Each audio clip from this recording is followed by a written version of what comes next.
तो हमारा जो कोर्स बीएससी का थ्योरी ऑफ रिलेटिविटी का है ना, वो हम फुल कोर्स करेंगे, लाइक एडवांस कोर्स जिसे हम आजकल बुक्स में जानते हैं। जिस कोर्स में हमें time dilation, length contraction, problems involving lights, four vectors की नीड क्या पड़ी, E equals M C square, ये सब चीजें हमारे अकाउंट में कैसे आई। बेसिकली अगर हम थोड़ा सा और अच्छे से बात करें रिलेटिविटी के बारे में, तो ये कहां से आई थी थ्योरी। ये जरूरी है कि what is meant by relativity.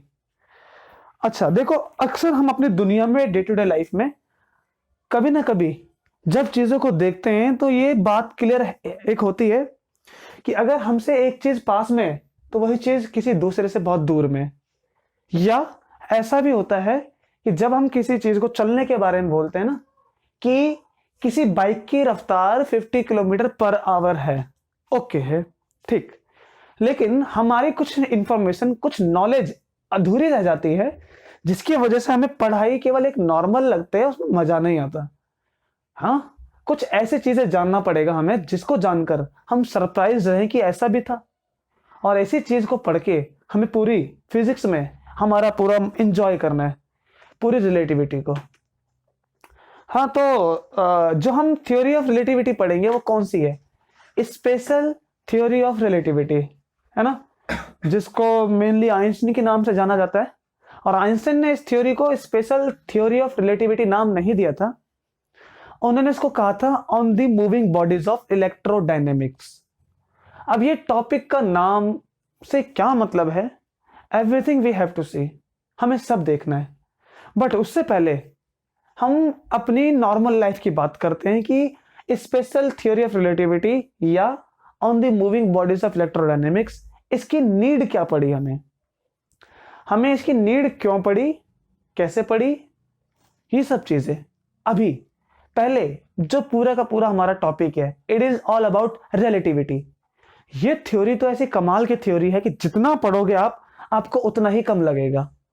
हम जहां से पढ़ते हैं हमें लगता है कि वाह क्या कमाल है इस थ्योरी में।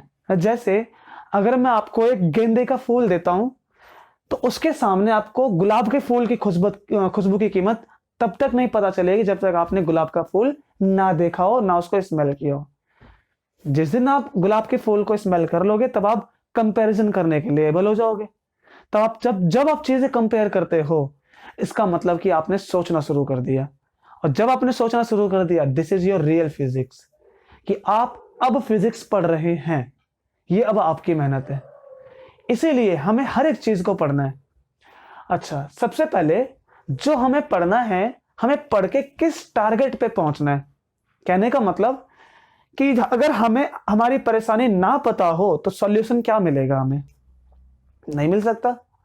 तो पहले हम परेशानी के बारे में डिस्कस करते हैं, क्योंकि ये थ्योरी इतनी खूबसूरत है ना कि आपको परेशानी सुन के मजा आ जाएगा, और ये कैसे किया होगा ये सब जानकर।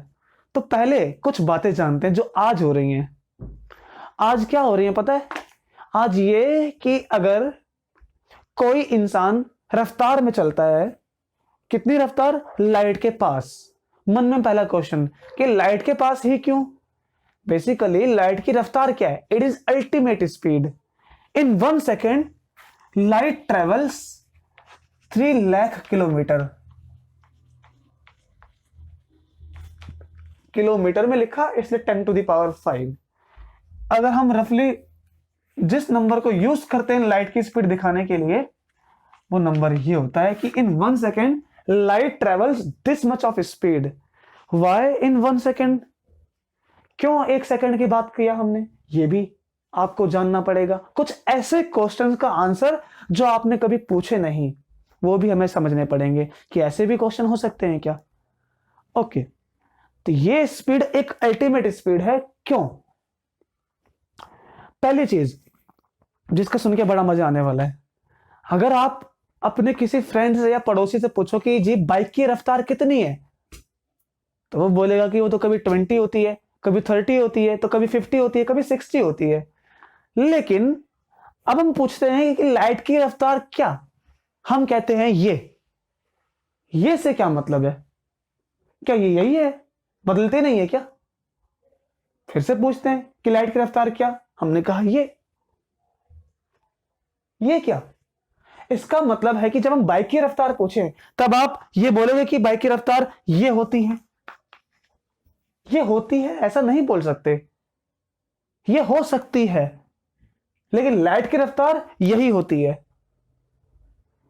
क्या अजीब बात है। क्या हम जब रफ्तार की बात कर रहे हैं तो एक रफ्तार ऐसी मिलती है तो एक रफ्तार बदलने वाली मिलती है। फिजिक्स में हम फॉर्मूले हर किसी चीज के पढ़ते हैं कि फॉर्मूले बनाते हैं, नेचर को समझने में हेल्प होती है, लेकिन फॉर्मूले किसके लिए बनाए? तो सुनो बात को, फॉर्मूले उसके लिए बनते हैं जो क्वांटिटी बदलती हैं, वेरिएबल होती हैं।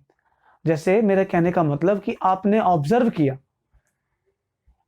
किया कि एक बाइक की रफ्तार 1 घंटे में 50 किलोमीटर चलने की है, 2 घंटे में 100 चली जाएगी, 3 घंटे में 150 आ जाएगी, 4 घंटे में मतलब 4 घंटे के बाद आइडिया लग जाएगा कितनी है, 5 घंटे के बाद कितनी जाने वाली है पता लग जाएगा। लेकिन एक बात तो पक्की है, वो ये कि बाइक की रफ्तार और टाइम दोनों के दोनों बदल रहे हैं, है ना। तो मतलब क्या कि जब रफ्तार भी बदल रही है, टाइम भी बदल रहा है, डिस्टेंस भी बदल रही है, तो हम ये नहीं कह सकते कि डिस्टेंस इतनी है या रफ्तार उतनी है। रफ्तार कितनी होगी ये डिपेंड करता है कि आपको टाइम कितना दिया और कितनी दूर जाना है, डिपेंड करता है, मतलब बदलती है। इसीलिए वेरिएबल क्वांटिटी के लिए ही फॉर्मूला बनाएंगे जिसको हम कहते हैं ये डिस्टेंस अपॉन टाइम। अब इसके थ्रू हम पता लगाएंगे कि अगर जिसका मन हो कहने का कि 60 बनाओ, 70 बनाओ, 80 रफ्तार बनाओ, तो हम इसमें इन दोनों वैल्यू को बदलेंगे इंडिपेंडेंटली। ये डिपेंड करेगा। What is meant by independent change होना, इंडिपेंडेंट वेरिएबल, क्या मतलब है इसका? तो फिजिक्स हमारी कहां से शुरू हो रही है देख लो। हम अक्सर अपने डे टू डे लाइफ में दो चीजों को अक्सर देखेंगे। पहला, अगर हम अपने किसी दुश्मन से बात करते हैं, हम कहते हैं कि आपको देखकर मुझे बहुत गुस्सा आया, और किसी फ्रेंड से बात करते हैं तो क्या बोलेंगे? आपको देखकर बड़ा प्यार आया। या ऐसा भी कर सकते हैं, हम तीसरी जगह अगर जाते हैं, हम कहते हैं कि आपका वजन 70 है। या आप बाजार में गए, आपने कहा मुझे 20 केजी पोटैटोस चाहिए। अब ये बात देखो, चार बातों में से कितना गुस्सा आया नहीं पता, कितना प्यार आया नहीं पता, लेकिन कितना पोटैटो खरीदा 20 केजी, वजन कितना 70 केजी। क्या समझ में आया कि दुनिया दो तरीके से है, एक वो जिसको हम नाप सकते हैं, एक वो जिनको नाप नहीं सकते। तो कुछ चीजें जो मैं बता रहा हूं उसको लिख लेना। तो जिनको हम नाप सकते हैं we call them quantities, count कर सकते हैं,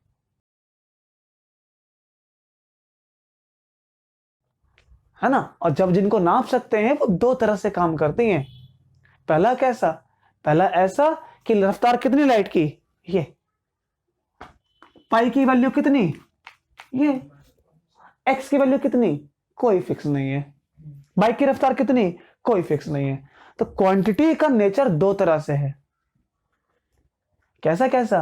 एक तरफ कांस्टेंट रहने का, एक तरफ वेरिएबल रहने का। ये मैंने पहले भी अपलोड बनाया है 11th 12th में, नहीं होगा तो आप लिखते रहना कि क्वांटिटी का नेचर दो तरह से होती। क्या क्वांटिटी? जिनको नाप सकते हैं। नेचर क्या है इसका? दो तरह से, बदलने वाला भी और कांस्टेंट वाला भी। कांस्टेंट वाला जो नेचर है वो दो तरह से है, एक आर्बिट्ररी, एक permanent. What is meant by arbitrary constant? तो बहुत आसान है।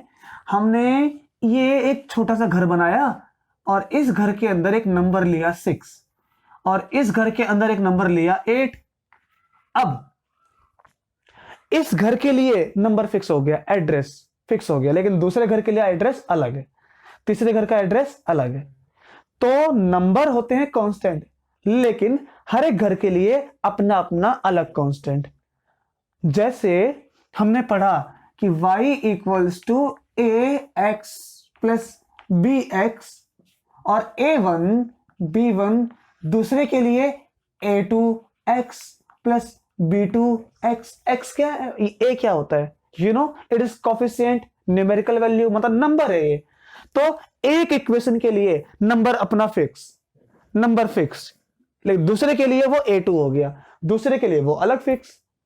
तो ऐसे कांस्टेंट जो अलग अलग इक्वेशन के लिए अलग अलग होते हैं, जैसे y equals 2x, y equals 3x, तो 2 पहले इक्वेशन के लिए फिक्स है, 3 दूसरे के लिए फिक्स है। क्यों फिक्स है? तो बहुत आसान है कि y इक्वल्स 2x में हम केवल x को बदल सकते हैं, 2 को नहीं बदल सकते हम। तो 2 एक आर्बिट्ररी कांस्टेंट है जो अलग अलग इक्वेशन के लिए अलग अलग होता है। लेकिन अगर हम लाइट की रफ्तार की बात करें, वो हर किसी के लिए सेम होती है। मन में डाउट शुरू, हर किसी के लिए सेम कैसे? पहला, इसके बाद और डाउट आने वाले हैं, एक एक करके क्लियर करेंगे हम। तो दो दुनिया है हमारे पास, एक न्यूटन का ग्रेविटेशन कांस्टेंट, कहीं भी जाओ वो सेम रहता है। मतलब क्या? मतलब ये कि दो कांस्टेंट होते हैं, एक परमानेंट और एक आर्बिट्ररी। ओके, वेरिएबल, तो वेरिएबल दिखता है कि y डिपेंड करता है x पर, और इसी को लिखते हैं y is a function of x, है ना, कि y is dependent variable, x is independent variable. अब बात करते हैं कि मैं ये आपसे क्या बातें कर रहा हूं। देखो, मैं आपसे जो बातें कर रहा हूं ये है मैथमेटिक्स की भाषा, मैथमेटिक्स है टोटल। अब एक क्वेश्चन, व्हाट इज मैथमेटिक्स? बहुत सिंपल, जो हमने पहले भी समझा है कि mathematics is a language which helps us to talk with the universe.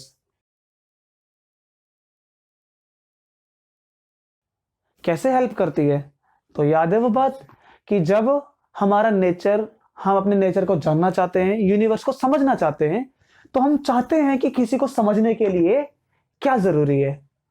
किसी को समझने के लिए यह जरूरी है कि क्या हमें दूसरे वाले की भाषा बोलना आती है या उसकी भाषा हमें समझ में आती है। अगर हमें तमिल नहीं आती तो हम कैसे किसी से बात करेंगे? तमिल आती है तो हम बात कर सकते हैं, हम उसको समझ सकते हैं, उसकी जरूरतें, उसके बारे में एवरीथिंग। इसी तरह जो इंसान नेचर को लव करता है, नेचर की स्टडी करना चाहता है, नेचर को समझना चाहता है, उसको नेचर की लैंग्वेज आनी जरूरी है। तो हमने ऐसे करके अपने कान को किया, नेचर कुछ बोल रहा है क्या? कुछ नहीं कहता नेचर। क्या मतलब है इसका? इसका मतलब कि नेचर कुछ बोलता नहीं रहा है, तो हम समझेंगे कैसे? समझने का एक तरीका और आता है हमें, वो ये, हम जिसको बोलते हैं साइन लैंग्वेज, एक्सप्रेशन, गुस्से का एक्सप्रेशन, स्माइल करते हैं उसका एक्सप्रेशन, जो कि नशे में रहता है उसका एक्सप्रेशन, है ना। हम हर एक एक्सप्रेशन से इंसान का बॉडी लैंग्वेज समझ जाते हैं कि वो कहना क्या चाहता है। इसी तरह यूनिवर्स को भी अपने आप को एक्सप्रेस करना पड़ेगा, करता है क्या? तो गैलीलियो ने क्या कहा, आसपास देखो ऊपर क्या दिखता है, अर्थ का ऑर्बिट, उनकी शेप, सब प्लेनेट का गिरना और उसके सन के अराउंड रोटेट करना, इस ऑब्जेक्ट का नीचे गिरना, या हमारा चलना, कोई बोतल, कोई टेबल, कोई बोर्ड, इन सब को हम एक जगह पढ़ सकते हैं। एंड वो क्या है? वो है मैथमेटिक्स। तो mathematics is a language to make to, या तो हम ऐसे फिर से कहते हैं कि mathematics is a language through which we can talk to universe, है ना। क्योंकि नेचर की जो भी एक्सप्रेशन है, यूनिवर्स का जो भी एक्सप्रेशन है, वही मैथमेटिक्स है। हमने 9th क्लास में पढ़ा है ना कि right an expression, what kind of expression? तो आंसर है जो यूनिवर्स का बिहेवियर था, वही एक्सप्रेशन को हम समझना चाहते हैं। जैसे इंग्लिश में ग्रामर पढ़ते हैं, मैथमेटिक्स में y इक्वल्स 2x पढ़ते हैं। और आगे देखना चाहें तो सुनो, सबसे बढ़िया केस वो ये, हम यूनिवर्स को तभी समझ पाएंगे जब उसको हम ऑब्जर्व करेंगे। आजकल हम मोस्टली जब भी साइंटिस्टों का काम देखते हैं तो वो कंप्यूटर पे कहीं ना कहीं किसी प्लेनेट को, किसी इवेंट को जो स्पेस में हो रहा है, कोई भी काम हो रहा है स्पेस में, उसको वो ऑब्जर्व करते हैं। ऑब्जर्व करके उसका पैटर्न पहचानते हैं, उसका फॉर्मूला बनाते हैं, उस फॉर्मूले को हमारी लैंग्वेज में समझाते हैं, वो हिंदी में, इंग्लिश में। और वो फॉर्मूला प्रिडिक्टेबल है according to classical physics, Newtonian physics, क्योंकि वहां पर उसको बदलने वाला कोई नहीं है। हम नहीं है जिसको उसको जाके बदलें, बदलेगा तो नेचर। और नेचर कैसे काम करता है? नेचर का काम करने का तरीका एक ही है, वो क्या है? तो नेचर ऐसे काम करता है कि जो फिनोमिना हो रही है ना, उसके पीछे कोई ना कोई रीजन होता है, और उसी रीजन के थ्रू वो चीजें बदलती हैं। वो इंसान नहीं है कि बिना रीजन के गए और किसी को धक्का दे दिया। यस, तो कोई ना कोई यूनिवर्स का रीजन है, और वही रीजन की स्टडी हमें समझनी होती है। इसीलिए हम चीजों को देख के ऑब्जर्व करते हैं, फॉर्मूला बनाते हैं, और वही फॉर्मूला, उसको जिसको इक्वेशन कहते हैं, वही इक्वेशन यूनिवर्स की लैंग्वेज है। यूनिवर्स ने ऐसा एक्सप्रेस किया, किसी ग्राफ को देखा, एक पार्टिकल का मोशन देखा, वो ऐसे चल रहा है, इस ग्राफ को स्टडी कर लेते हैं हम। हर एक point y equal to 2x 3x, ये हम उससे इक्वेशन बनाते हैं, समझते हैं कि यूनिवर्स क्या बात कर रहा है हमसे। तो फिजिक्स पढ़ने के लिए जरूरी क्या है कि आपको मैथमेटिक्स आना जरूरी है। ये मैथमेटिक्स ही वो लैंग्वेज है जिसके थ्रू आप समझ पाओगे नेचर को, because physics is the study of nature. Universe, nature में क्या क्या फिनोमिना हो रही हैं, एक उसका बहुत खूबसूरत पार्ट है। तो मैथमेटिक्स आई थिंक कि वो क्यों जरूरी है, you have got some idea. उसको मैंने लिखवाया नहीं क्योंकि वो हमारा मेन कंसर्न नहीं है, उसको आप चाहे तो लिख सकते हो, क्योंकि आप खुद लिखोगे तो वो आपकी मेहनत, और जब मेहनत रहेगी इसका मतलब आपको पढ़ने की भूख है। सिंपल सी बात, जिसको पढ़ने की भूख है वो पढ़ना चाहेगा। अब हम अपना टॉपिक शुरू करते हैं, which we call special theory of relativity. अभी मैथमेटिक्स देखा ना, अच्छा दुनिया की बात करते हैं पहले पहले। हम ना अपने नेचर को बड़े ध्यान से समझना चाहते हैं, तो हमने कहा कि ये चौक जो मेरे से लगभग मान लो कि 50 सेंटीमीटर की डिस्टेंस पर है, तो आप कहोगे नहीं मेरे से ये 200 है, मतलब आपसे। आपने कहा 300 है, किसी ने कहा 400 है। अब इन सब बातों में से कौन सही है? जो 50 कह रहा है वो, जो 100 कह रहा है वो, जो 200 कह रहा है वो, या जो 300 कह रहा है वो? तो अब हम इन सब बातों में से कौन सही है ये तभी बता पाएंगे जब हम ये मानेंगे कि हर एक इंसान अपनी अपनी जगह पर सही कह रहा है। क्यों? ये बात जो मैं अभी बोलने वाला हूं सुनने में बड़ी हल्की है, लेकिन काम बहुत अच्छा करती है। कहते हैं ना कि बेसिक हर किसी चीज का बहुत इंपॉर्टेंट होता है। इसी तरह जो बात मैं अभी कहूंगा वो सबसे इंपॉर्टेंट बात है फिजिक्स के नजरिए से, और वो ये अभी जो मैंने कहा कि हर एक इंसान अपनी अपनी जगह पर सही है। करेक्ट ना? लेकिन मेरा कहने का इसका पीछे मतलब क्या है? मतलब एक है, वो ये कि जो इंसान जैसा परसीव करता है, जैसा वो समझता है, वो नेचर को वैसा ही समझाता है। जैसा वो देखता है, जैसा वो समझता है, नेचर को भी वो वैसे ही दूसरों को समझाएगा, वैसे ही वो उसको रिसर्च करेगा, वैसे ही वो उसको पढ़ेगा।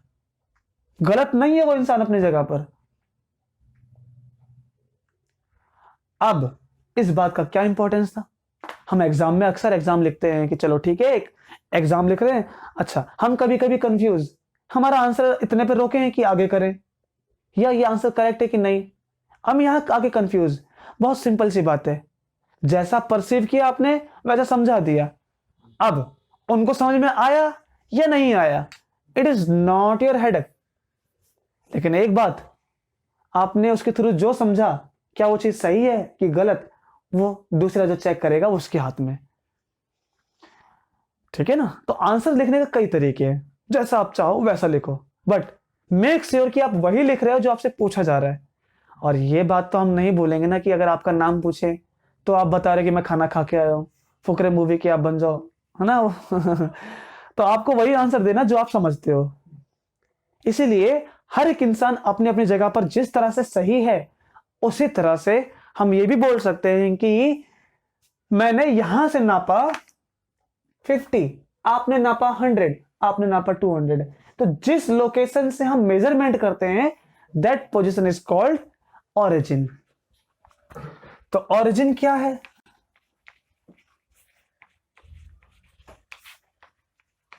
आंसर है अ पॉइंट और लोकेशन, कुछ भी हो सकता है, ये एक पॉइंट या कोई भी एक लोकेशन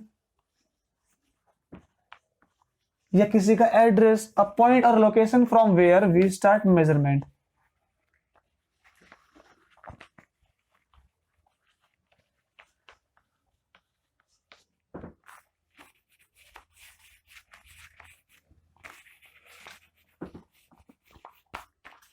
अब क्या समझ में आया कि हर एक इंसान का ओरिजिन अलग अलग हो सकता है, या ठीक क्यों? क्योंकि जो इंसान जहां पर खड़ा है वहां से वो मेजर करेगा, वो उसका पॉइंट ऑफ व्यू है, वो उसका परसेप्शन है।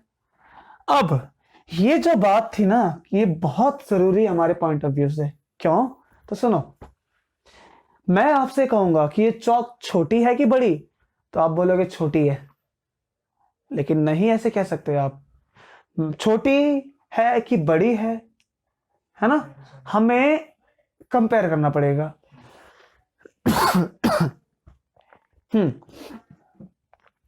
तो कोई लेंथ छोटी है कि बड़ी है, वी हैव टू कंपेयर। ठीक, फिर से अब बताना कि व्हाइट वाली चौक इस रेड वाले से छोटी है कि बड़ी, तो व्हाइट वाली बड़ी है, रेड वाली छोटी है। अब मैंने ऐसे समझा कि रेड वाली चौक व्हाइट वाले से छोटी है, व्हाइट वाली चौक रेड वाले से बड़ी है, एक ही बात है दोनों। इसी तरह से हमारे आंसर भी सही होते हैं जब हम एग्जाम करते हैं, बट हमें यह समझना होता है कि पहले हम कर क्या रहे हैं। तो ये जो लेंथ की हमने बात करी, इट इज रिलेटिव। हमने किसी को बताया कि कोई चीज छोटी है कि बड़ी, ये कंपेयर करके बताया। यस, वो एब्सोल्यूट नहीं है कि ये दुनिया में सभी चीज के लिए छोटी है। इट इज नॉट पॉसिबल, किसी के लिए बड़ी तो किसी के लिए छोटी। ऐसे वर्ड पे हम रिलेट करते हैं, रिलेट उसको रिलेटिव बना देते हैं। हम किसी ना किसी से रिलेट करते हैं। हमने इससे रिलेट किया, रेड से रिलेट किया कि ये छोटी है। अब पढ़ते कैसे हैं इसको? व्हाइट वाली chalk is smaller than this, या white chalk is smaller relative to white वाली, जो white chalk is bigger, white chalk is bigger relative to red chalk. Yes, तो व्हाइट चौक बिगर है रेड के कंपैरिजन में। Okay, अब length का, okay length का, अब हमारी अपनी पोजीशन की बात करते हैं, अर्थ के बारे में सोचते हैं।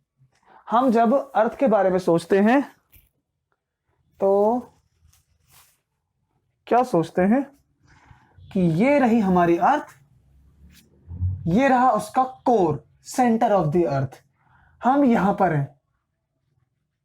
अब आप बोलोगे नहीं नहीं सर यहां पर तो नहीं है, हम यहां पर होते हैं, but it is wrong. Let me just tell कि हम कहना क्या चाहते हैं। अभी जो मैंने पोजीशन बनाई है किसी की, वो कहां पर है? वो यहीं पर है जो आप अभी बैठे हैं। हमें तो ये फ्लैट दिखता है, ऐसे देखने में सर्कल दिखता है। It is also relative. क्यों? क्योंकि हमने जो अपने लिए सर्कल बनाया या स्फेयर बनाया, वो लेंथ बहुत ज्यादा छोटी दिख रही है अभी। हमें एक बात कंफर्म होनी चाहिए कि सर्कल का हर एक पार्ट कोई ना कोई लेंथ स्ट्रेट लाइन से बनता है, और जहां पर हम हैं वो स्ट्रेट लाइन हमारे कंपैरिजन में बहुत ज्यादा बड़ी है, इसलिए हमें फ्लैट दिखाई देती है। हम उसका कर्व नहीं देख पाते, नहीं देख पाते कर्व। अगर कर्व हमने देख लिया कभी, हम इतने बड़े हो गए, इतने बड़े कि पूछो मत, कहां हम अर्थ से बाहर चले गए, तब हम देख सकते हैं कि हम कहां पर हैं। और जो हमें ऊपर दिखता है दैट इज एटमॉस्फेयर, उससे कंसर्न नहीं है, वो एटमॉस्फेयर है। तो हम यहां पर हैं, लेकिन क्यों हमें लगता है कि हम यहां पर हैं? क्योंकि वो गलत सोचते हैं हम। ये अर्थ का कोर होता है, it is centre of the earth. अब जो इंसान, हाँ देखो हर एक इंसान तो अब सरफेस पर है ही। एक इंसान यहां पर खड़ा है सरफेस पर, एक इंसान ऐसे खड़ा है, तो एक इंसान ऐसे करके खड़ा है, ठीक है ना। अब देखो इसकी बात करते हैं। इसके सर पे से जो लाइट आएगी इट विल बी वर्टिकल, ऐसे। यस, उसके लिए जो लाइट आएगी वो लाइट ऐसे गिरेगी। इसके लिए ये वर्टिकल है, इसके लिए ये वर्टिकल है। तो वर्टिकल कैसे हो सकता है? वर्टिकल हमने पढ़ा जो वाई एक्सिस में होता है। यहां तो हमें कुछ अलग ही दिख रहा है। हम ऐसे थोड़े ना चिपके सरफेस पे, अगर ट्राई करें दीवार पे चिपकने की, चिपक पाएंगे? तो वो केस ऐसा नहीं है, ठीक है ना। क्या है ये जो हम पॉइंट देख रहे हैं ना, एक अगर बड़ी सी बॉल ले, अगर खूब ज्यादा बड़ी सी बॉल, एक जो स्फेयर के टाइप की हो, है ना, तो हम अक्सर गिरकर या अर्थ के कोर पे जाना चाहते हैं। क्यों? Because of gravitation force. तो हमें ग्रेविटेशन फोर्स अट्रैक्ट कर रही है। कैसे काम करते हैं ग्रेविटेशन फोर्स? आंसर है कि न्यूटन के सभी लॉज पॉइंट मास के लिए काम करते हैं। तो हमारी बॉडी का सेंटर ऑफ मास और अर्थ का सेंटर ऑफ मास, ये दोनों एक दूसरे को एक्शन रिएक्शन फोर्स लगाते हैं। तो हम कहां जाना चाहते हैं? अक्सर अर्थ के कोर में, क्योंकि वो फोर्स उसको अर्थ के सेंटर पे खींचेगी। हम यहां से गिराएंगे तो ये कहां जाना चाहता है? अर्थ के सेंटर में। यहां से गिराएंगे तो हमें ये चीज ऐसे लग रही है, बट अगर मैं इसको ऐसे करके आपको वहां की तरफ घुमा दूं तो आपको ये सीधा दिखाई देगा, लेकिन ये सरफेस पर है। तो जिस तरह से आप इसको इमेजिन कर रहे हो कि ऐसे चिपका हुआ है दीवार पे, वो ऐसा नहीं है रियलिटी में। खैर, अब हमारा कंसर्न ये है कि जो इंसान यहां पर है, इसके लिए ये उल्टा लगा हुआ है, इसके लिए ये उल्टा है, इसको गिर जाना चाहिए नीचे, इसके लिए वो गिर जाना चाहिए। क्या समझ में आ रहा है कि अपसाइड डाउन, ये अप ये डाउन दिखता है, तो कौन अप है कौन डाउन? इसके लिए वो डाउन मोशन, मतलब वो उल्टा लटका हुआ है, इसके लिए ये उल्टा लटका हुआ है, इसके लिए ये उल्टा लटका है, और इसके लिए ये डाउनवर्ड है। क्या समझ में आया कि अपसाइड डाउन भी रिलेटिव है, टाइम भी रिलेटिव है। टाइम के रिलेट होने का मतलब तो बहुत आसान है। अगर हम किसी को क्लॉक से पूछें कि देखिए हम स्पेस में चले गए,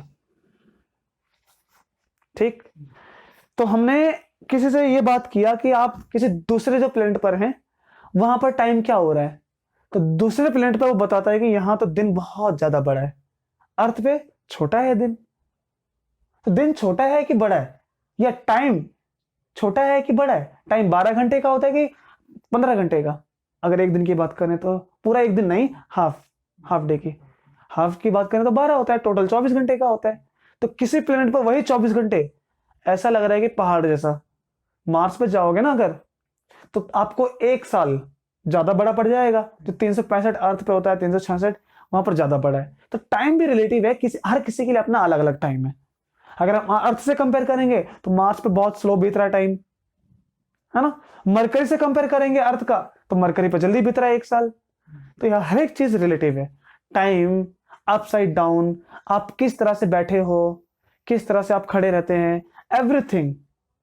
इवन सबसे इंपॉर्टेंट, क्या मोशन रिलेटिव है?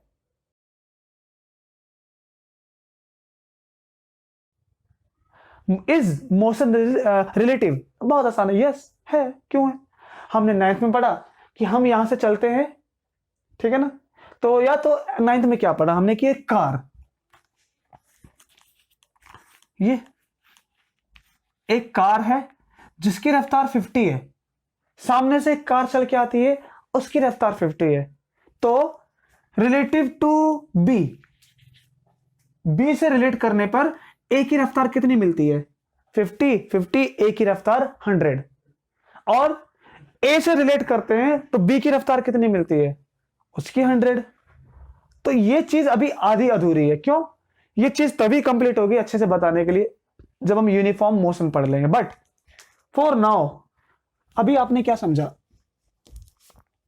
तो अभी के लिए आपने समझा कि motion is also relative, but we have to take care of कि हमें और डिटेल में क्या पढ़ना है ना। टाइम भी रिलेटिव, मोशन भी रिलेटिव। एक सबसे जरूरी बात वो क्या है, तो देखो अब ध्यान से समझना। हां, तो अगर आप रात को सो जाते हो और सोते सोते रात को एवरीथिंग हैज ग्रोन बिगर, सब चीज, एटम, मॉलिक्यूल, आपका head, hairs, everything has gone bigger. आपका कमरा, आपके नाखून, आपके हाथ, आपके पैर, है ना, एवरीथिंग। तो अब आप ये बताइए कि कैसे पता चलेगा कि आपके बाल बड़े हो गए, कि हाथ बड़ा हो गया, कि पैर। अभी तो मैंने बताया कि कोई चीज छोटी है या कोई चीज बड़ी, तो हमें कंपेयर करना है। अब कंपैरिजन वाली चीज भी तो बड़ी हो गई ना, कंपेयर वाली भी बड़ी हो गई। जैसे मेरे पास एक चौक, मैंने इसको इतना किया और एक को छोटा सा इतना किया, दोनों रातों रात दोनों सेम साइज में बड़े हो गए। अभी भी उतनी है दोनों के डिफरेंस। पहले डिफरेंस कितना था? यहां से लेकर यहां तक ये डिफरेंस था, और अभी भी कितना है? तो अभी भी उनका डिफरेंस इतना ही है। जितना डिफरेंस पहले था उतना डिफरेंस अभी भी है। तो क्या पता चलता है हमें कि हम अगर ऐसा करें तो लेंथ किसकी कितनी बड़ी है नहीं पता लगा सकते। We have to take care कि हमें कंपेयर करना ठीक से आना चाहिए। अच्छा, फिर से अगर ऐसी लेंथ हो, ये जो अगर वाली बात आई ना, ये कि अगर ऐसी लेंथ हो, दिस मेक्स फिजिक्स ब्यूटीफुल, क्योंकि यहां से हम सोचना शुरू करते हैं। अगर एक ऐसी लेंथ हो जिसकी लेंथ ना बढ़े पूरे यूनिवर्स में, उसको क्या कहते हैं? Absolute length. मानो कि अगर मेरे पास एक ये लेंथ है और दूसरी ये लेंथ, ये वाली लेंथ एब्सोल्यूट है।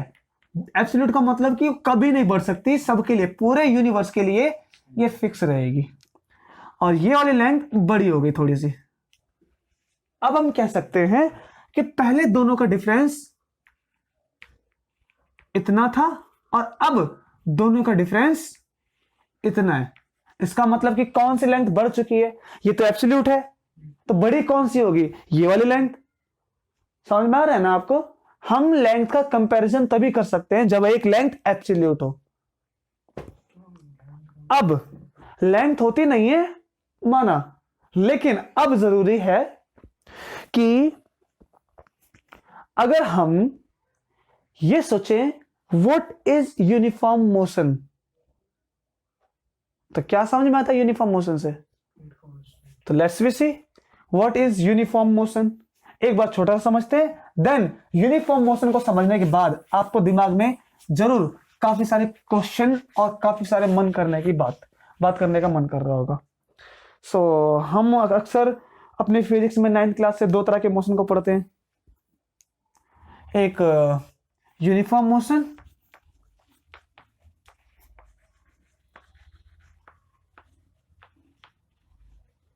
और एक नॉन यूनिफॉर्म मोशन।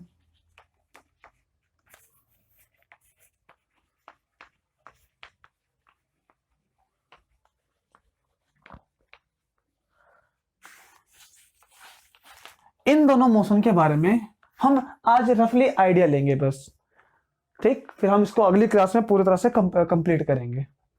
अभी क्या समझना है कि यूनिफॉर्म मोशन क्या, तो आपने क्या पढ़ा है? ऐसा मोशन जिसमें रफ्तार कांस्टेंट होती है और कोई फोर्स की एप्लीकेशन काम नहीं करती है, मतलब कि नेट फोर्स जीरो होती है। नेट फोर्स, इसका मीनिंग क्या है? I will tell. जैसे मानो कि यूनिफॉर्म मोशन को कहां कर सकते हैं एक्सपीरियंस, तो कहां कर सकते हैं एक्सपीरियंस? अब आप मेरे साथ एक्सपीरियंस करना चाहते हो तो ठीक है, हम बैठ के कर रहे हैं।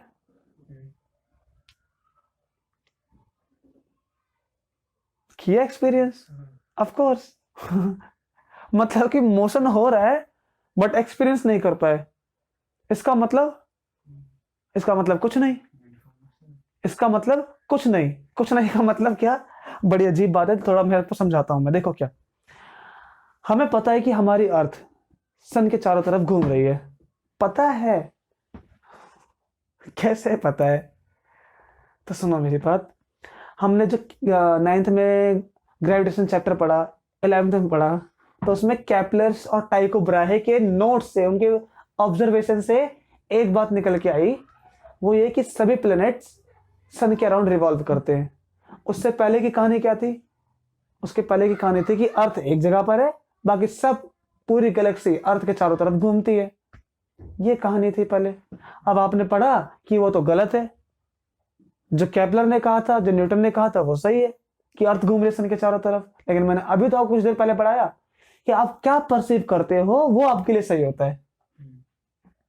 आपने क्या परसीव किया? हम एक जगह पर हैं, चल तो रही नहीं है।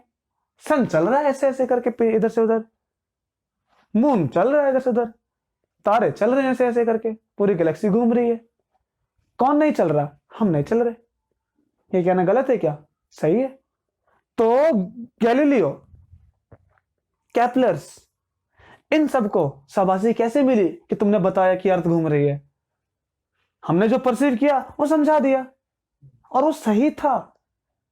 वो सही भी था। वो सही है कि गलत है, ये बात डिबेटेबल है। ये बात डिबेटेबल है कि क्या सही है क्या गलत है। क्यों? क्योंकि मोशन रिलेटिव है, और जो दुनिया रिलेटिव होती है वो डिबेटेबल है। मतलब क्या कि जो अपनी अपनी जगह पर है वो अपनी अपनी जगह से सही है। मेरे कहने का मतलब क्या, देखो हम पढ़ रहे हैं कि ग्रेविटी क्या कहती है।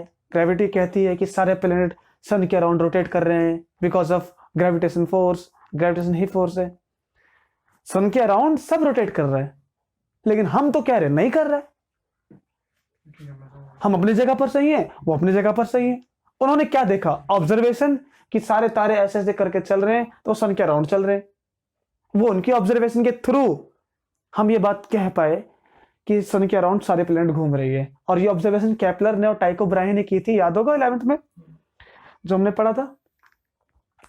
तो ये वही से निकल के आया था कि सारे प्लैनेट सन के अराउंड घूमते हैं। लेट्स बी से कि अभी के लिए ये वैसे डिबेटेबल है, बट अभी के लिए कहते हैं कि अगर अर्थ चल रही है सन के अराउंड तो हमें पता क्यों नहीं चलता है?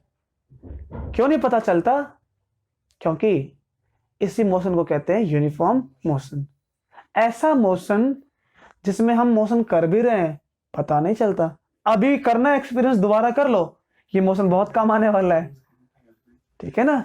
ये मोशन बहुत काम आने वाला है, ये मंत्र कि यूनिफॉर्म मोशन को अभी कर लो और 24 घंटे एक्सपीरियंस करते हैं, हमें पता नहीं चलता कि हम चल रहे हैं सन के चारों तरफ, है ना? लेकिन अगर मून पे चले जाएं तो अर्थ चल रही है, मून नहीं चलेगा। फिर मून से खड़े होकर बताएं तो पूरी दुनिया घूम रही है मून के चारों तरफ, करेक्ट? तो ऐसे मोशन जिसमें हम ये बता ना कर पाए कि वाकई में हो भी रहा है कुछ कि नहीं, चल रहे हैं कि नहीं, हमको किसी ना किसी से रिलेट करना पड़ेगा ये बताने के लिए। लेकिन अभी एक बात सुनो, फिर मैं आगे चल के और समझाऊंगा। वो ये यूनिफॉर्म मोशन को डिटेक्ट नहीं कर सकते, मतलब ये नहीं बता पाएंगे हम कि मोशन हो भी रहा है कि नहीं, डिटेक्ट नहीं कर पाएंगे। कोई एक्सपेरिमेंट नहीं है, ना तो लाइट, ना तो मैकेनिकल, ना तो ऑप्टिकल। खैर अभी इसमें और डिस्कस करेंगे आगे चल के, बट एनीवे तो यूनिफॉर्म मोशन क्या आपने फील कर लिया कि अगर हम यहां पर हैं, है ना, अगर हमारा फ्रेंड सामने वाले घर में है, अगर हम दोनों यूनिफॉर्म मोशन कर रहे हैं, मैं देख रहा हूं कि वो चल रहा है, जैसे अभी के लिए मानो मून और अर्थ का केस, आप में से दोनों में से कोई एक अर्थ पर है और एक मून पर है, ठीक है? तो ओके, अब तो यहां से आपको लगेगा कि दूसरे पीयूष वो ऐसे चल रहे हैं। क्यों? आपको लगेगा कि पीयूष अगर मून पर है तो आपको लगेगा कि वो चल रहे हैं, बट इन केस ऑफ नवीन आपको लगेगा कि मैं नहीं चल रहा हूं, नवीन पीछे जा रहे हैं, क्योंकि हमें तो खुद पता नहीं कि हम चल रहे हैं। अभी पता कर सकते हो कि हम चल रहे हैं? नहीं। सेम केस मून पर जाओ, ऐसे ही फील होगा आपको। तो ये नहीं पता चल पाएगा कि कौन चल रहा है कौन नहीं चल रहा है। हमारे लिए सब दुनिया पीछे जा रही है, उनके लिए सब दुनिया पीछे जा रही है, लेकिन हमारे रिस्पेक्ट में कोई पार्टिकल ऐसे चल रहा है, हम तभी पता लगा पाएंगे कि चल रहे हैं जब उसमें फोर्स लगे।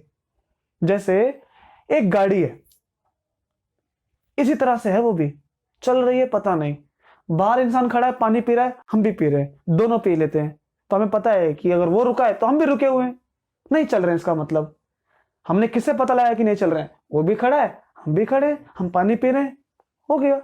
तो मैं रुका हुआ हूं, या तो ऐसा बोलेंगे कि वो रुका है मेरे लिए, मैं रुका हूं उसके लिए। अब गाड़ी अचानक से मुड़ गई तो जो पानी हम पी रहे हैं वो हमारी सीट पे गिर जाएगा। पानी सीट पे गिर गया, वो पानी पी लेता है, क्यों? क्योंकि वो नहीं चल रहा है, और हम भी तो नहीं चल रहे थे, तो पानी क्यों गिर गया? कहीं ना कहीं हम चल रहे थे इसीलिए पानी गिरा। उसके चलने से पानी नहीं गिरेगा, पानी तभी गिरेगा जब हम एक्सेलरेट करें। तो क्या समझ में आया कि जहां पर एक्सेलरेशन है वहां पता लग सकता है कि हम चल रहे हैं कि नहीं।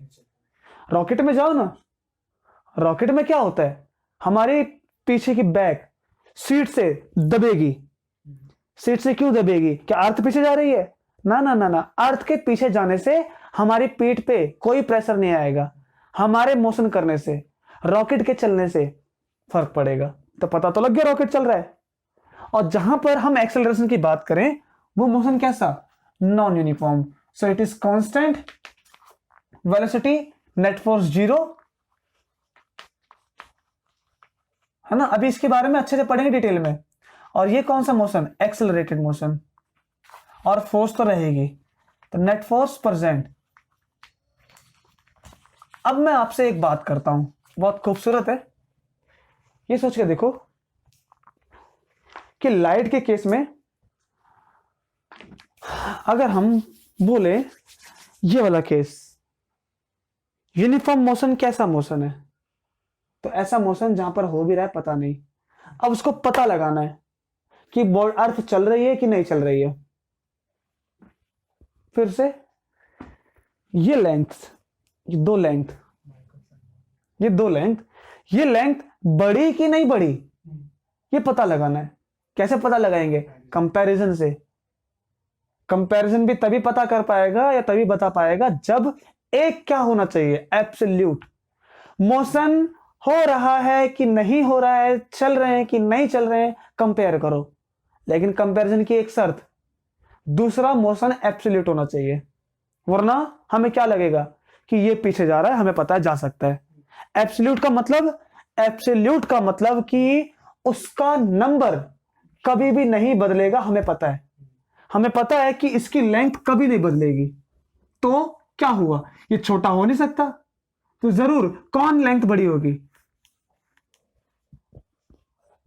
है ना। जैसे हमारा एक छोटा सा फ्रेंड, हमें पता है कि वो तो हाइट में नहीं बढ़ सकता अगर वो एब्सोल्यूट है तो, ठीक है ना। तो हमने उसकी लेंथ को, हाइट को कितना मान लिया, हमें पता है कि इसकी हाइट इतनी है, अब वो कभी भी नहीं बढ़ सकता। और हमने अगले दिन आए और देखा कि हमने ये पता लगाया कि वो इतना हो गया, लेकिन हमें पता है कि वो इतना नहीं हो सकता है क्योंकि वो फिक्स है इतने पे। तो कौन बड़ा होगा, हम बढ़ गए होंगे। द सेम थिंग लाइट के साथ, ठीक है ना।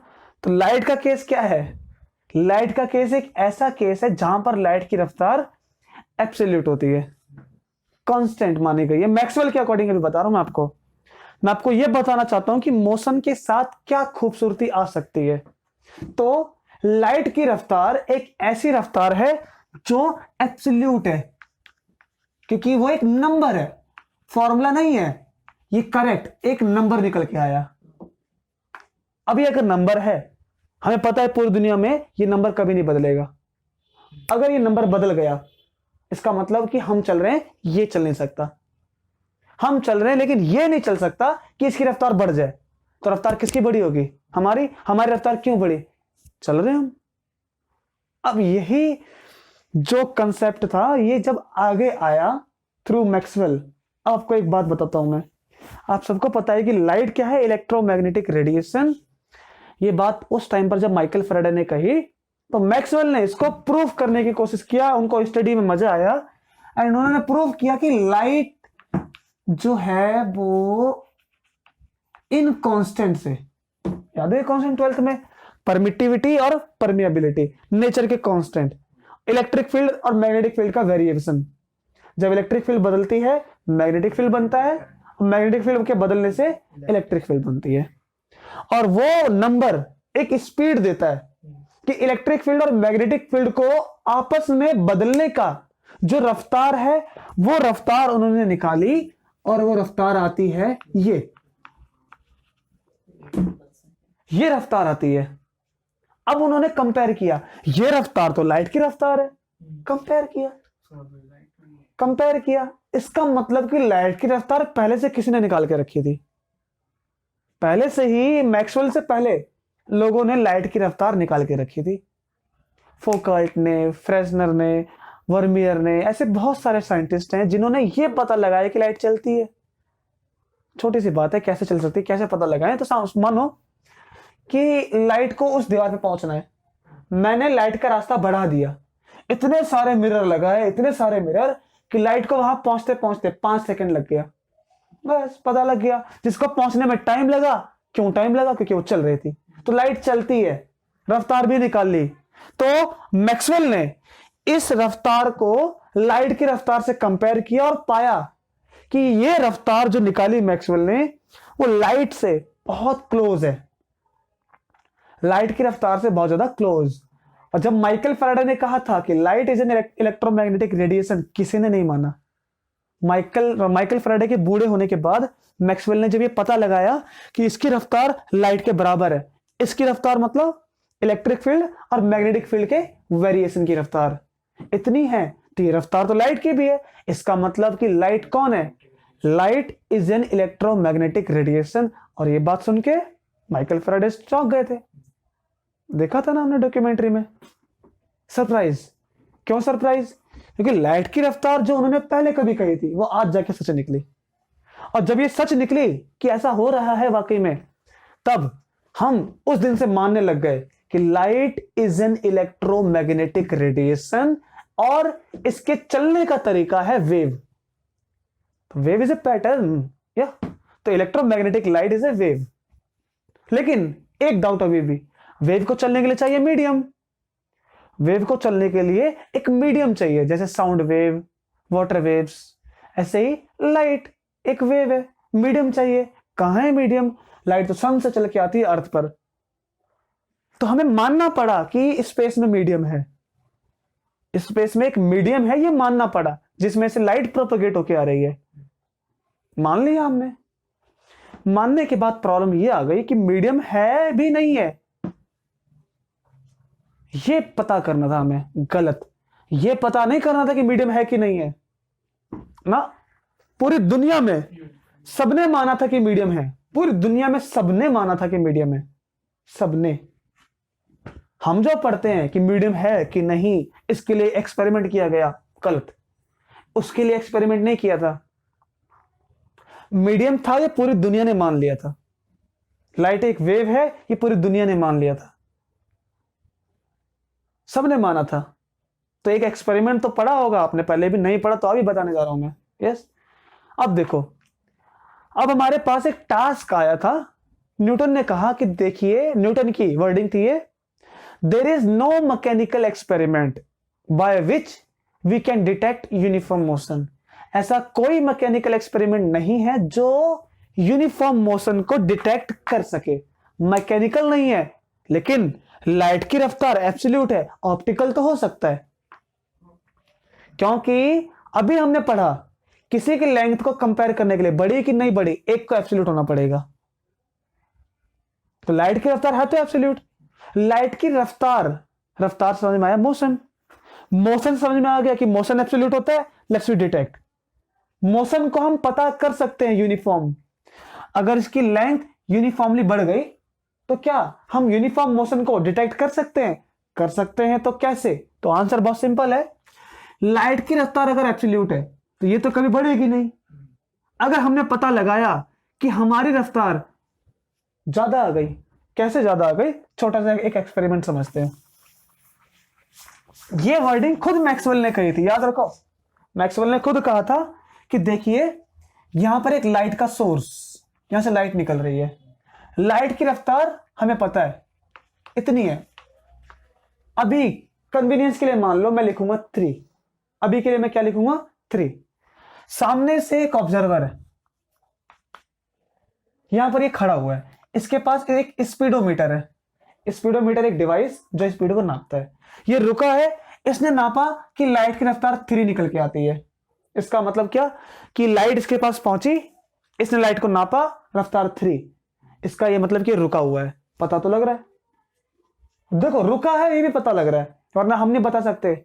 हम रुके हैं कैसे बताते हैं? इसके कंपैरिजन में मैं रुका हुआ हूं, है ना, कि ये नहीं चल रहा, मैं भी नहीं चल रहा, हमारी पोजीशन बदल नहीं रही है। चलना मतलब क्या? पोजीशन का बदलना। बदल रही है क्या पोजीशन?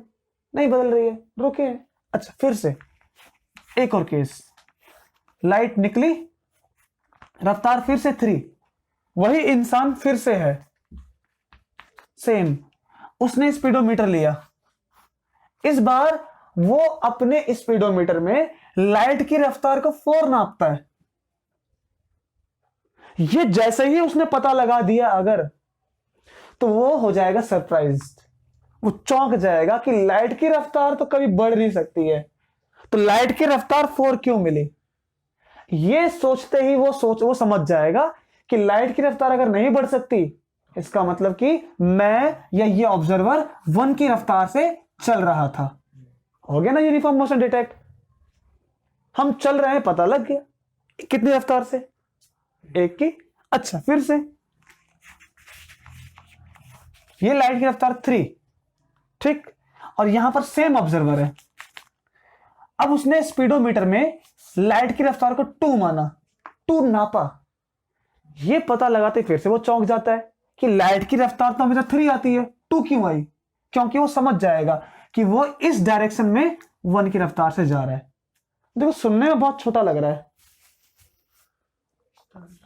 समझ में आपको छोटा लग रहा होगा। देखो क्या 1 की रफ्तार से चल रहा है, लाइट की रफ्तार इतनी मिल गई, इतनी मिल गई, लेकिन हैरानी की बात तो यही है कि लाइट की रफ्तार 3 से 4 मिल गई, जो कि कभी नहीं किसी को मिल सकती। अगर अर्थ, ये मैक्सवेल का आइडिया था। अब सोचो अगर अर्थ स्पेस में चल रही है, हर एक वर्डिंग को समझना, अगर अर्थ स्पेस में चल रही है तो ये वैसा ही केस बनेगा जैसे हमारे साथ हमारे फ्रेंड का बाइक पर जाने पे बनता है।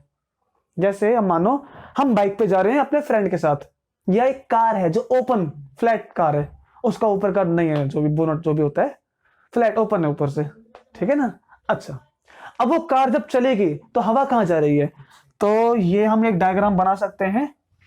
वो डायग्राम कैसा बनेगा? तो देखो अगर एक फ्लैट कार है, खैर फ्लैट तो मैं नहीं बना पाऊंगा, लेट्स बी से कि यहाँ पर आपका फ्रेंड और ये आप हो यहाँ पर, ठीक है ना। अगर ऐसे करके है तो आप जा रहे हो आगे, ये आपकी कार की रफ्तार है, वेलोसिटी ऑफ कार, तो आपके रेस्पेक्ट में एयर पीछे की तरफ जाएगी और आप उसी एयर के मजा उठाते हो बाइक चलाते वक्त। हाँ, साइड के बटन खोल के ये चल रहे हैं, पीछे से बटन उड़ रहे हैं, साइड उड़ रही है। तो यही जो पता लगा है ये कैसे आया, क्योंकि एयर पीछे की तरफ जा रही है, करेक्ट ना। अगर हम यहां से कुछ बोलते हैं, ये वाला बोलेगा अगर कुछ, तो हमें पता है कि साउंड है, साउंड एयर के थ्रू चलता है, एयर जा रही है पीछे, है ना, एयर जा रही है पीछे और साउंड आगे की तरफ। तो ये रफ्तार जो साउंड की है, हमने कैसा केस किया कि पानी चल रहा है पीछे की तरफ, हमने इसको ऐसे हाथ मारा तो पानी की रफ्तार टोटल नहीं आएगी जितना हम चाहते हैं। हमने यहां से बोला 2 की रफ्तार से, और हवा जो पीछे जा रही है उसकी रफ्तार 8 है सपोज, तो हमारी रफ्तार आगे की तरफ ना जाने के बजाय पीछे जाएगी। लेकिन इन केस हम जानते हैं, एक नंबर लेके देखते हैं कि जितनी कार की रफ्तार रहेगी उतनी ही पीछे जाते वक्त हवा की रफ्तार रहेगी, क्योंकि हमारे रेस्पेक्ट में जा रही है ना हवा पीछे। तो कार की रफ्तार मान लो 50 है, हमने जब बोला तब हमारी रफ्तार बोलने की साउंड की 340 है, करेक्ट ना। अब सोचो क्या होने वाला है, जो हवा आगे जाने चाहिए थी 340 से, अब वो कितने से जाएगी आगे? 290 से, 290 से आगे जाएगी, एक नेट रिजल्ट। और जब पीछे वाला कुछ बोलता है तो हमें बोलता है वो, तो उसने हमसे बात किया और वो पीछे की तरफ बोलता है, हवा की रफ्तार भी इसी तरफ है जो कि 50 है, और वो बोलता है 340 की रफ्तार से, तो उसकी रफ्तार, उसकी बोलने की रफ्तार बड़ी तेज हो जाएगी, and this will be opposite direction में 390 हो जाएगा ना। रफ्तार बदल रही कि नहीं हवा की? बदल रही है। सेम केस लाइट में, अगर अर्थ माने लाइट का केस मैक्सवेल से आया, और ये एग्जांपल को, इस थॉट प्रोसेस को माइकलसन, एक आर्मी के ऑफिसर, वो आगे ले गए इस थॉट को, और उन्होंने कहा कि देखिए ये रही अर्थ, स्पेस में चल रही है, अर्थ की रफ्तार कुछ होगी, चल रही है तो रफ्तार भी होगी ना, क्योंकि अर्थ तो सन के अराउंड घूम रही है, रफ्तार होगी, सबको पता था। रफ्तार देखो, जैसे भी मैं बोलूं कि ऑब्जेक्ट गिराऊंगा और ये गिर जाएगा, मुझे पता है, इसलिए सबको पता है कि अर्थ की रफ्तार ऐसे, तो मीडियम कहां जाएगा? अगर मीडियम है, और मीडियम है नहीं, जरूर है, अगर नहीं मीडियम है जरूर है, तो मीडियम पीछे की तरफ जाएगा। और उसको क्या कहा था मीडियम को? ईथर।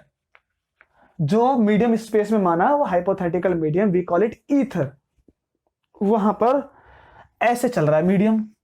लाइट को अगर हम आगे छोड़ें तो लाइट की रफ्तार सेम केस, मीडियम ऐसे चल रहा है, लाइट आगे, तो लाइट की रफ्तार कम हो जाएगी।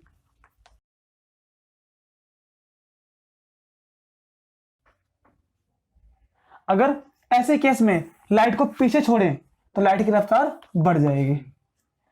अब लाइट की रफ्तार बढ़ रही है, कम हो रही है, बहुत आसान। लाइट की रफ्तार तो कभी बढ़ नहीं सकती। क्यों बढ़ रही है? क्योंकि कौन चल रहा है? क्योंकि अर्थ खुद चल रही है। यह पता लगा सकते हैं कि अर्थ चल रही है। मीनिंग क्या? कि यूनिफॉर्म मोशन को डिटेक्ट कर सकते हैं इस तरह से, और कर सकते हैं नहीं, कर भी पाएंगे। ये इनको श्योरिटी थी पूरी तरह से। अब वो कर पाए कि नहीं कर पाए, ये हम देखेंगे जरूर कि उनका एक्सपेरिमेंट क्या था। बट हमें एक बात तो दिमाग में रखनी है कि अभी तक मैंने क्या समझाया आपको, वो बहुत ही जरूरी कंसेप्ट है कि किसने क्या क्या कंसेप्ट दिया और हमारी थॉट प्रोसेस क्या थी आगे की। हाँ, अब हम आगे जब अपनी थ्योरी ले जाएंगे, उसमें फ्रेम ऑफ रेफरेंस, जब हम आगे अपनी इसी थ्योरी ऑफ रिलेटिविटी को ले जाएंगे तो उसमें फ्रेम ऑफ रेफरेंस, ठीक, यूनिफॉर्म मोशन क्या है, नॉन यूनिफॉर्म मोशन क्या है, everything we have to see. Okay, so आज अभी मैंने क्या बताया वो सब आपको अच्छे से पता है, ठीक है ना? तो करते हैं स्टार्ट।